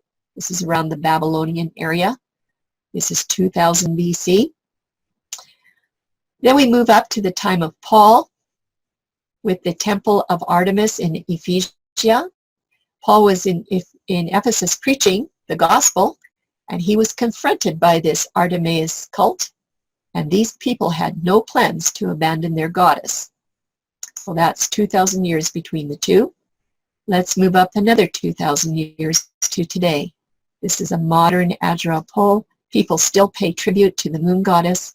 I imagine if you did a study on the totem poles, you're going to come up with the same thing. So stay away from the groves. Yahuwah absolutely detested the worship of his people. To visit these tree poles in the high places in the groves, paying tribute to the moon goddess. In Deuteronomy 16, 21 and 22, he says, "Thou shalt not plant thee a grove of any trees near unto the altar of Yahuwah thy Elohim, neither shalt thou set up thee any images." And in 1 Kings 11:5, this is about 985 BC, around the time of Solomon. It says, Solomon went after Ashtoreth, the goddess of the Zidonians, and after Milcom, the abomination of the Amorites. Remember, Milcom is where they offered their live children to. Also in verse 33, it says, "They have forsaken me. They have worshipped Ashtoreth, the goddess of the Zidonians, Chemosh, the god of the Moabites, and Milcom, the god of the children of Ammon. And they have not walked in my ways to do that which is right in my eyes, and to keep my statutes and my judgments, as did his father." That's what Solomon was doing. These groves were an abomination to Yahuwah. It makes you wonder why they were doing such things. What about the groves and a garden? Right here, this is the tree pole of Ashtoreth moon worship in this relief. Take a look and compare the Ashtoreth tree pole with the garden tree pole. Did the abomination of worship start here at the tree in the garden? What do you think? It's now time that we review some of the Old Testament records of Israel's sacred regard for these pagan gods and what they stand for. Remember, Baal is Lord, it's their sun god, and the moon goddess is Ashtoreth.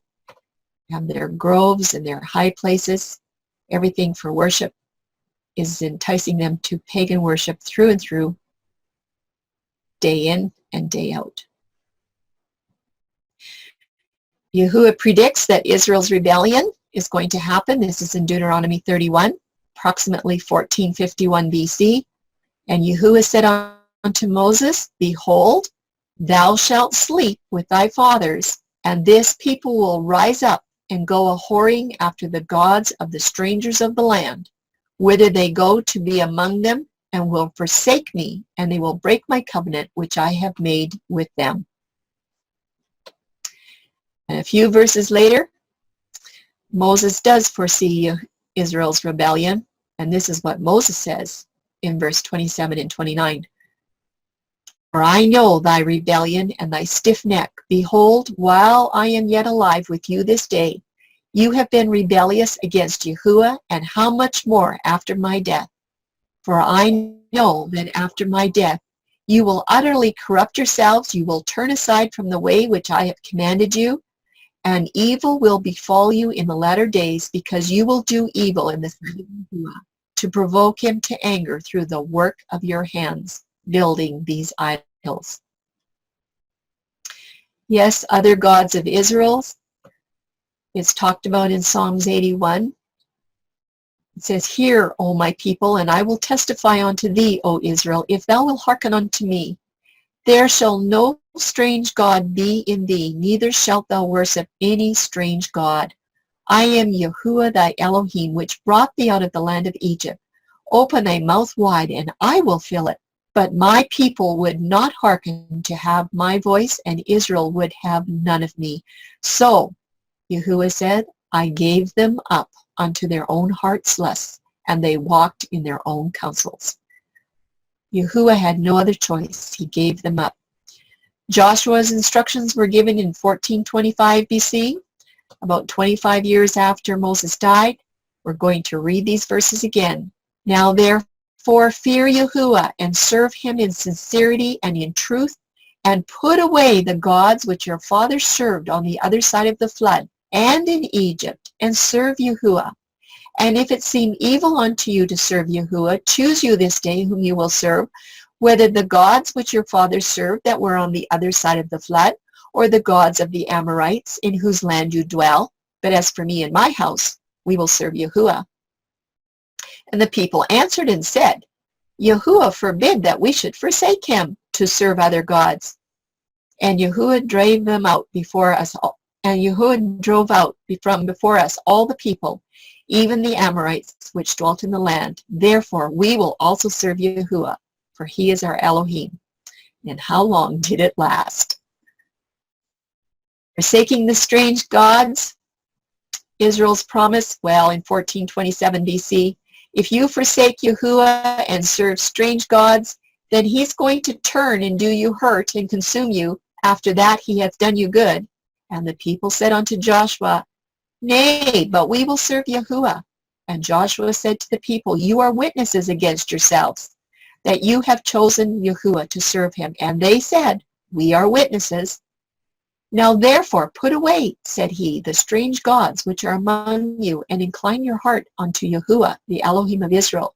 And the people said to Joshua, Yahuwah our Elohim will we serve, and his voice will we obey. Joshua asked a couple times, wasn't just once. And then, about 2 years later, this is what's going to happen. We'll look at these dates in the Old Testament. Start at the book of Judges. I have about 8 slides like this with charts. They have a very brief review of the worship of pagan gods and apostasy in the 12 tribes. And I'd like you to take special note of the dates as we travel through about 700 years of history from 1400 to 700 BC. We're going to start at 1425.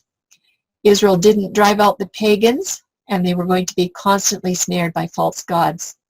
In Judges 2, Israel was serving Balaam, the sun god, and most important, Ashtoreth was there too as the moon goddess. This is the first mention of Balaam and Ashtoreth right there in Judges 2, just shortly after Joshua died. Again, the same time frame. Israel would not hearken to judges, but whored after other gods. They were bowing down to them. They were completely entrapped. In 1405, this is Judges chapter 3, they were intermarrying their sons and daughters with pagan nations, and they were serving their Balaam gods. In Judges chapter 5, about 1315 BC, Israel is choosing new strange gods. They weren't to do that either. And in Judges 6, about 1250 BC, Yahuwah is cautioning them to not fear the gods of the Amorites. They were on a course. Remember, 200 years earlier, Moses had given very strict commands to Israel so that the people would be kept free from the worship of pagan gods. And the question is, did Israel have troubles with running after the sun god and the moon gods in the remainder of the history of the Old Testament, or did it just end here at 1250 BC? Let's look and see. We're going to look at Gideon as a judge now. This is in Judges 6, still 1250 BC. Gideon is now throwing down the Baal altars, or the sun god, and that belonged to his father, but he was getting rid of them. But then in Judges chapter 10, the children of Israel are doing evil again in the sight of Yahuwah. They're serving Balaam and Ashtoreth and the gods of Syria, Zidon, Moab, Ammon, and the Philistines. They have forsaken Yahuwah, and they were not serving him at all. Did evil again in the sight of Yahuwah. So the apostasy seems to have exceeded every former one in grossness and universality of the idolatry practiced. The Hebrews adopted the objects of worship among the several pagan countries bordering the district of Palestine in which they lived. That is exactly what Moses said would happen if they didn't get rid of these people. And some scholars feel that Israel may have actually erected a pantheon. It's hard to believe that Israel became universal idolaters, adopting every god of the surrounding nations. Balaam and Ashtaroth signify gods and goddesses in general, and this is how they're reckoned. The gods of Syria were Bel and Satron, or Jupiter and Astarte. The gods of Zidon were Ashtaroth, Astarte, or Venus. The gods of Moab were Chemosh.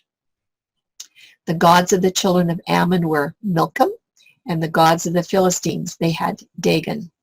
But Yahuwah didn't have a choice. He had to give Israel up so that they could be in bondage to the Philistines and the Ammonites because they were wanting to whore after their gods. He didn't have any choices. We'll look now at Samuel and Saul in this time frame between 1120 to 1055. In Judges 17, Micah, he has a house full of gods. In about 1110 BC, Samuel told Israel to put away their strange gods and Ashtoreths, and they did it for a while under Samuel, but it didn't last very long. In 1095, you can see this is only like 15 years later in Samuel chapter 12, Israel is serving Balaam and Ashtoreth again.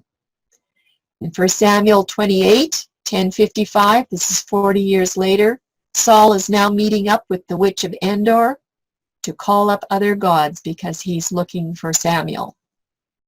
That was their leader, King Saul. And what were the consequences for this? He was in battle, he was defeated, he was wounded, and in 1 Samuel 31:5, Saul took his own sword and he fell upon it. That was the end result of following after pagan gods. Solomon. David prayed for Solomon. Solomon follows these great patriarchs. And David prayed, "Give Solomon my son a perfect heart to keep thy commandments, thy testimonies, and thy statutes, and to do all these things." Solomon is king about 3,000 years after Adam. He has the history of all these generations, and he's got all the writings of Moses. And all the kings were instructed to rule their kingdom according to the laws of Moses and Torah. But did Solomon do it? Well, he was called the wisest man, and he diligently made provisions for his military court and other personnel during the 40 years that he reigned. He did some things right. So we're going to examine one scriptural account dating 3,000 years after Adam and how this links to the covenant calendar when he ruled according to the laws of Moses. And the following information of King Solomon's instructions will be in alignment with the covenant calendar. And we've done this before. You'll find this in 1 Chronicles 27. And we'll read verse 1. Now the children of Israel, after their number, to wit, the chief fathers and captains of thousands and hundreds and their officers that served the king in any matter of the courses, which came in and went out month by month through all the months of the year. Every course there were 24,000. So every month he had a captain. Solomon had a captain to do the things that needed to be done in his court. And he lists in this chapter the first month, second, third, fourth. And you can see all the way down 5, 6, 7, 8th month, 9th, 10th, 11th, and 12th. He had captains for 1 month of the year every year, but there was no provisions for a 13th month. So at this point in time, Solomon is definitely on covenant calendar with Yahuwah. He started out good, he had good intentions, but how long did it last? In 1 Kings 9, about 990 BC, Yahuwah is warning Solomon about worshiping these other gods. Then in 1 Kings 11, about 5 years later, it says, "But King Solomon loved many foreign women, as well as the daughter of Pharaoh, women of the Moabites, Ammonites, Edomites, Sidonians, and Hittites, from the nations of whom Yahuwah had said to the children of Israel, You shall not intermarry with them, nor they with you. Surely they will turn away your hearts after their gods. And we know that Solomon had 700 wives, 300 concubines, and they all turned his heart after their gods. He definitely went after Ashtoreth, which was the moon goddess of the Sidonians, and definitely after Milcom, the abomination of the Amorites. And remember, Milcom, or also Moloch or Moloch, was a bronze statue heated with fire into which the victims were thrown. These were often child sacrifices, living children placed into the molten arms of Moloch. Pretty sad. These other gods of Solomon, it's recorded completely. I'm going to read it because I think we need to have an understanding of this. For Solomon went after Ashtoreth, the goddess of the Zidonians, and after Milcom, the abomination of the Amorites. And Solomon did evil in the sight of Yahuwah, and went not fully after Yahuwah, as did David his father. Then did Solomon build a high place, that's a grove, for Chemosh, the abomination of Moab, in the hill that is before Jerusalem, and for Moloch, the abomination of the children of Ammon. And likewise did he for all his strange wives, which burned incense and sacrificed unto their gods.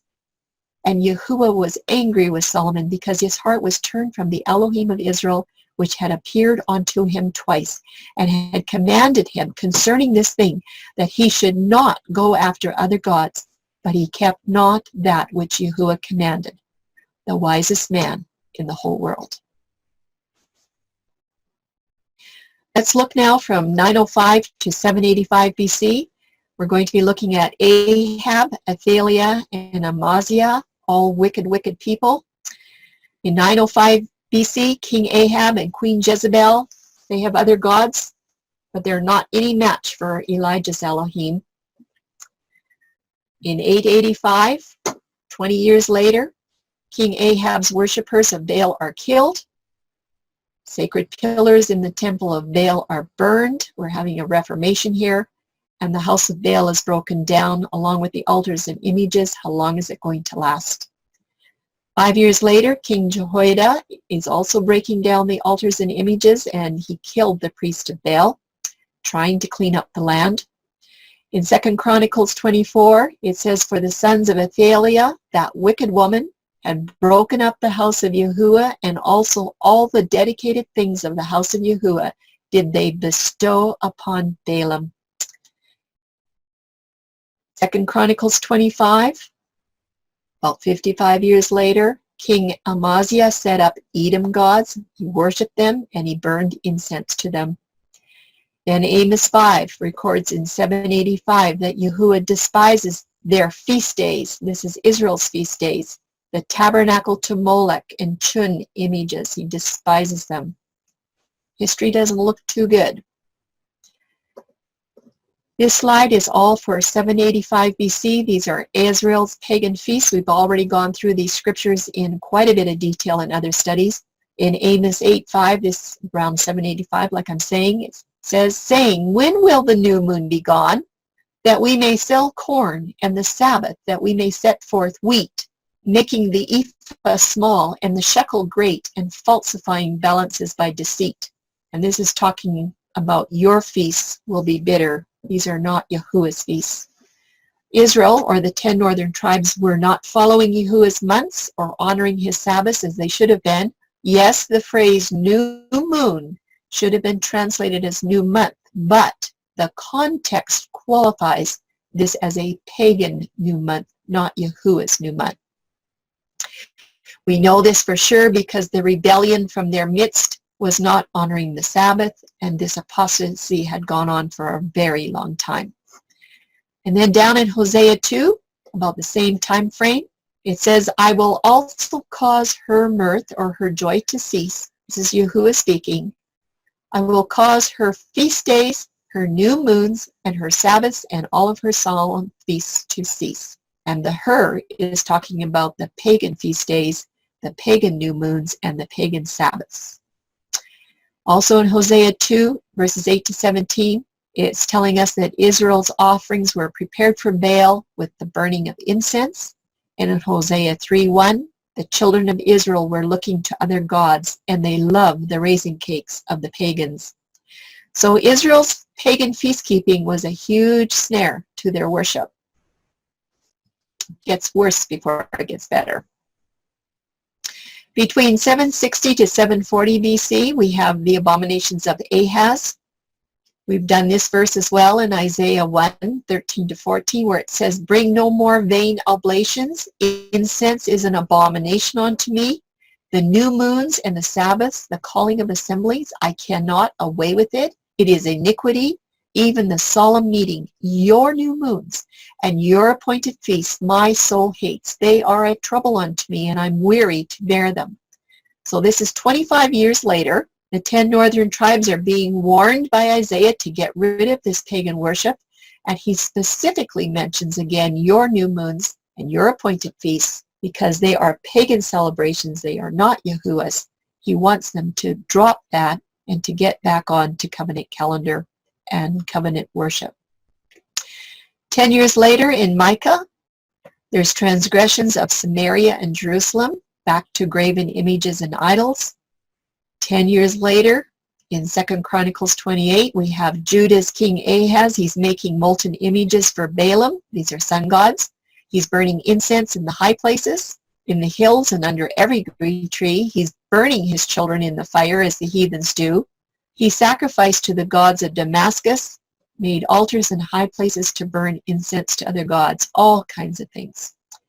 And also in Hosea 10, Israel's goodly images and altars are talked about, and they're still sacrificing to Balaam and burning incense to graven images.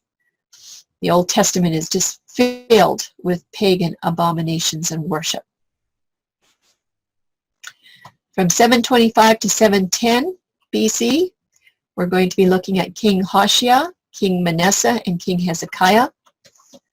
Hezekiah actually tried to do some reform here. He was breaking down the images and cutting down the groves and the high places, and don't think he cleaned it all up, though he got some of it done. Also in 725, Ephraim is sinning with molten images of silver and many, many idols. 2 years later in 721, in 2 Kings 17, King Hoshea is setting up images in groves and high places. He's serving idols. He's made 2 molten calves. He's worshiping all the host of heaven, and the whole kingdom is serving Baal. In 720, this is approximately the time that the 10 northern tribes of Israel are scattered by Assyria because they're fearing the other gods. Yahuwah had to do something. He had to split it up. In 715, Manasseh comes along, plays the harlot, follows the gods of the people of the land. In Isaiah 10, approximately 715, there's a prophecy to Isaiah that Jerusalem is worse than Samaria with her idols, her graven images. We are going to talk about Judah and the southern kingdom in the next lesson, but I want you to remember this, that Jerusalem is worse than Samaria, basically worse than all of the 10 tribes of Israel. In 710 BC, King Hezekiah really does make an effort to clean up all the idols, the groves, and the images. And in Micah 5, it also has a warning that Israel's graven images will be destroyed. They will not worship the work of their hands. What will happen in the next 300 years of history?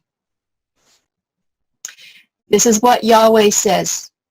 Stand at the crossroads and look. Ask for the ancient paths and ask where the good way is and walk in it, and you will find rest for your souls. But you said, we will not walk in it. The ancient history shows the abominations that was going on, and yet they said they would do it, then they said, no, we won't. Approximately 700 years before, both Moses and Joshua had given very firm and strict counsel to Israel. Don't be enticed by the pagans and their gods for sun worship and moon worship. It isn't going to be worth it. Israel said, well, they wouldn't do it, but then they didn't heed the counsel. And this is basically their sad history with rounds of pagan bondage and cries for deliverance throughout the whole Old Testament. They got into trouble, and when they cried, Yahuwah delivered them, but they always went back. Next, Yahuwah has to step in with 2 signs to see if he can't move his people to follow his ways for the next 700 years. What are those 2 signs? Right now, I'd like to leave a few minutes, if we have a few minutes, for some audience participation. We only have about 4 slides after this. But I'd like to know what your thoughts are on the backsliding ways of Israel and their worship of pagan gods. And what do you think Yahuwah should do after all that has happened? If there's any comments, you can give them here. We'll take a few. Charlene, it's Vivian here. I just happened to be watching some YouTubes on the British Isles, and in the Iron Age, there still was sacrifices, human sacrifices. Yes. Yes. For Human sacrifices are still going on today. It's kind of hush-hush, but we know that there's a lot of children going missing, a lot of babies going missing. We don't want to get into that tonight. But this has all been recorded in the Old Testament for us, and nothing much changes, does it? Yeah, Bohemian Grove. Tanya, you have your hand raised?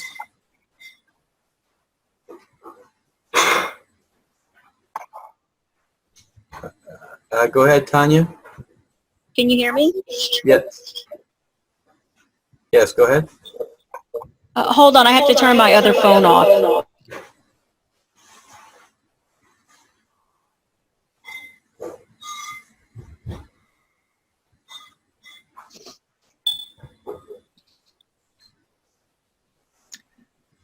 Can you hear me okay now? Yeah, we can. We have Okay. about 6 minutes left. I think Charlene had a couple more slides too. Go ahead though, please. Oh, Charlene, I just wanted to mention about the verse in Malachi. I think it's Malachi 2, where it mentions Judah marrying another god. Oh yeah, in verse 11, which I thought was interesting that, you know, because Abba talked about divorcing his people, but he goes into more specific in Malachi, stating that Judah didn't just profane the land in Jerusalem, but he also went and married a daughter of a foreign god. So I thought that was significant in what you were showing about these moon gods, the sun gods, and this pretty much specifically says that exactly in Malachi 2, verse 11. Thank you for bringing that up. We haven't really touched on Judah and Jerusalem tonight. We were just mostly working with Israel and the 10 tribes. So we'll be doing the Judah Jerusalem history on the next presentation. So we'll probably expand that then. So if everyone can just remember that. That's a good thought. There's some surprises coming, I think. Okay, well, I'm just going to just trust that we should keep moving here and get done, and if we have time for questions at the end. So what should Yahuwah do? Back to our question from the very beginning. Why would Yahuwah's people be enticed to exchange their worship for pagan gods? This has been a question that I've had for a long time, and I just don't get it. But maybe we have gods in our lives that we don't see, that we just honor every day. But about 701 BC, Yahuwah said, I can just see him saying this, enough is enough. I've got to do something about this. And it was Hezekiah's sundial miracle that is the next major event sent by Yahuwah to correct Israel's apostasy with the moon goddess. I really believe this is where things were supposed to turn around. And will that decision affect the calendar that they observe? This is the question. In the next study, we want to search for the answers to many questions with an investigation of Judah's history from about 700 to 400 BC.